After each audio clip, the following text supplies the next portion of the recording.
This is marking level 1. So who or what is the mark? Well, first we have to understand that the offensive player with the disc in their hands is known as the handler. And the mark is the defensive player that is guarding that handler. In all three images, the white player is the mark and the dark player is the handler. Because of the nature of Ultimate, where different players will have the disc in their hands at different times, the definition of who is the mark and who is the handler is constantly changing. How to set up a mark. The mark must be less than 10 feet from the handler, but no closer than the width of the disc, which is about 1 foot. Only one defensive player is allowed to be within 10 feet of the handler, or else it is a double team. The mark may be in any direction of the handler. They are not required to be downfield. So let's say that you are guarding someone who is running downfield and they catch the disc and you are trailing behind them. As soon as you are within 10 feet of that person after they catch the disc, you are the mark, and you may now start doing the things that the mark is allowed to do, specifically stalling. The stall count is similar to a shot clock in basketball, where if the throw is not released, or if the disc is not released from the handler within the time of the stall count, it is a turnover. There is a 10-second stall count, and this is done by the mark. It must be done verbally such that the handler can hear every count. So the mark will start at stall 1 and will continue in increments of 1 until they reach 10. If the handler has the disc in their hands, at the T of the 10, the beginning of the word 10 being stated by the mark, then it is a turnover in place. If you want more information about the rules regarding the mark, stalls, or penalties that can happen over the course of this process, take a look at section 15 of the USAU rules. That is what covers the mark. It will be linked in the description of this video. Go to the bottom of page 19.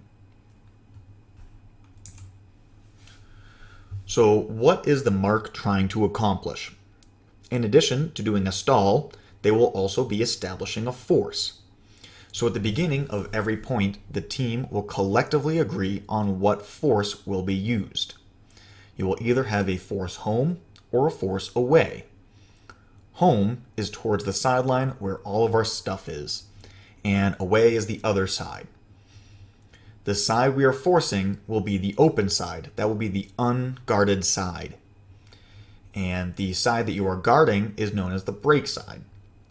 So if we have a force home, that means we want the handler to throw the disc towards the sideline where our stuff is, and we want to prevent them from throwing it to the opposite sideline. As the mark, position your body such that the handler must throw through or around you to reach the break side. Basically, you want to make it as difficult as possible and make the handler less likely to attempt to throw to the break side. It is crucial that you preserve this force. Do not chase any throw being threatened to the open side. It is a common tactic to try and bait the mark to chase a throw that is being faked towards the open side, such that you give up your position and allow an easy throw to that break side. If we take a look at this picture on the right, we can see that there is a force away being established. The arrows are playing defense. So that green space is the open side. The mark is not threatening that side of the field, making it easy for the handler to make that throw. Conversely, the orange space is the break side. That is the area that the mark is defending, making it very challenging for the handler to make that throw. Continuity of the force. So because we are giving up a very easy throw, it seems like that would be very ineffective defense. But actually, the force is maintained throw after throw after throw, keeping the same force. So the goal is not to stop every throw, but instead to guide and direct where the next throw can go. By maintaining this continuous force, we will slowly constrict the offense and then push them towards the sideline and increase the likelihood of a risky or dangerous throw being made. And if we look on the right side, we have 3 steps. So first we start in the middle. Okay, the black team is on offense, white team is on defense, and we are forcing them to the left. And so we give up an easy pass to the left. Great. Now we take a look at the second picture. Once again, we are forcing them to the left, but notice how there is now less space for the offense to attack easily. Okay, the break side is now much larger. Okay, well, we give up another easy throw. But now take a look at the bottom picture.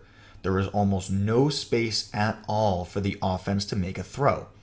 And the defense has a huge break side. It is at this point that the defense has a major advantage. Because now for offense to make any sort of play, the open side is very, very small, and so any kind of an imperfect throw will probably go out of bounds. And if he tries to throw to the break side, he has to throw around the mark, and that means that the throw may have to go really high or may have to come out at a really weird angle, but regardless, it's going to come out in a suboptimal manner, making it easier for some other defensive player to make a play on the disc. So let's bring it all together. I'm going to give you a second to read all the different things on the screen.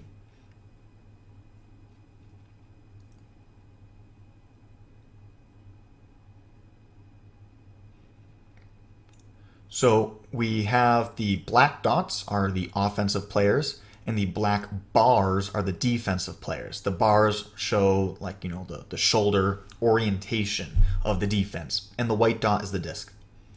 So as we can see here, there is a vertical stack in the middle of the field, and the right side is the open side. So the mark is guarding on the left side. This makes it much more challenging for a throw to go to the left. Because the downfield defenders know that the disc is less likely to go to the left side of the field, they are playing on the right side of the opponents. This way, when a throw is made towards the right side, the downfield defenders are in a better position in order to make a block. If a break throw was able to get made, if the handler was able to throw it past the mark, then there is no person defending that left side of the field, and the offense gets a very easy point. It is for this reason why it is crucial for the mark to lock down their side of the field and to not chase to the open side. You must trust your teammates to hold down their part of the bargain. Let's look at the hands and feet. So in this clip, Tom is guarding someone who is shorter than him, so his hands are a little bit down. He wants to match the natural release point of the person he is guarding.